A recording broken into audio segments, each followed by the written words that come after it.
Hey guys, what's up? Meu nome é Adriano, eu sou professor de inglês e hoje eu vou explicar para vocês a diferença entre as preposições out and off. Então, esse é um assunto que pode ser um pouco complicado se você se basear no português, mas uma vez que você tente entender o significado dessas preposições diretamente em inglês, você vai ver que vai ficar bem fácil, tranquilo? Então, sem nenhuma enrolação, vamos para o assunto do vídeo. Então, se você for traduzir as preposições out e off para o português, você vai ver que na imensa maioria das vezes elas têm o mesmo significado, a ideia de fora. E por isso é que é tão difícil para brasileiros entender como utilizar cada uma delas corretamente. Só que, se você tentar entender diretamente em inglês, você vai ver que é bem mais fácil, porque cada uma delas tem um oposto. O oposto do off vai ser o on e o oposto do out vai ser o in. E as preposições out e off são um pouco confusas, porque a gente não usa o tempo todo no nosso dia a dia. Só que as preposições in e on são utilizadas o tempo todo. Então é bem mais fácil da gente saber quando que cada uma delas são utilizadas. Então, sempre que você for utilizar a preposição out ou off e você não sabe qual que é correto, tudo que você tem que fazer é pensar no oposto. Deixa eu te dar um exemplo. Imagina que você quer dizer que você está fora da cidade. Você tem que imaginar como que você diria que você está dentro da cidade. Você diria I am in town.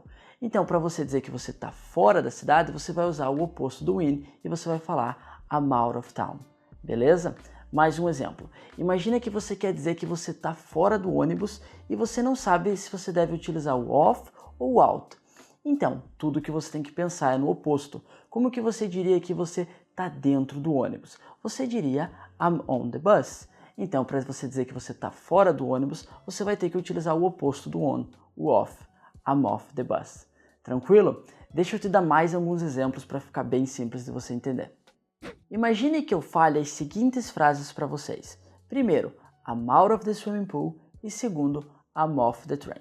Por que eu estou utilizando o out e o off aqui? Muito simples, a gente tem que pensar no oposto. Quando eu falo I'm out of the swimming pool, o oposto seria I'm in the swimming pool. Eu estou na piscina. Então, para mim falar que eu estou fora, eu vou usar o oposto do in. I'm out of the swimming pool. E quando eu falo I'm off the train, a gente tem que pensar no oposto também, que seria I'm on the train. Eu estou no trem. O oposto do on seria o off. Então, I'm off the train, eu estou fora do trem. Beleza? Então, muito simples de ser entendido. Só que, em algumas situações, vai ser um pouco mais complicado, porque o out e o off vão aparecer depois de verbos. Mas, embora seja um pouco mais difícil de identificar qual que é o oposto nessas situações, a lógica vai ser a mesma. Então, imagine que eu fale as seguintes frases para vocês. The keys fell out of my pocket e she fell off the chair. Por que em uma situação eu estou utilizando o out e na outra o off? Muito simples. Quando eu falo the keys fell out of my pocket, as chaves caíram do meu bolso, eu tenho que me perguntar aonde que as chaves estavam. Elas estavam in my pocket. The keys were in my pocket. Então, quando elas caem, eu vou utilizar o oposto do in, porque elas caíram para fora, mas elas estavam in my pocket. Então, a frase vai ficar they fell out of my pocket. A mesma coisa quando eu falo she fell off the chair. Aonde que ela estava? Ela estava na cadeira. Então, quando ela caiu da cadeira ou para fora da cadeira, eu vou usar o oposto do on, o off. She fell off the chair. Tranquilo?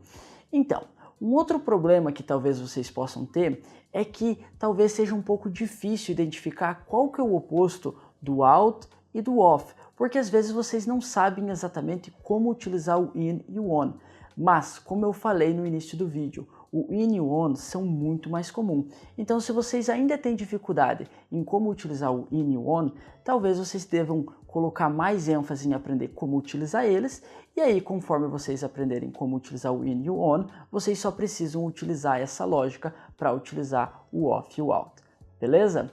Então, se vocês tiverem qualquer dúvida, é só vocês deixarem nos comentários também. Não deixe de se inscrever no canal, de deixar aquele like e vejo vocês na próxima aula.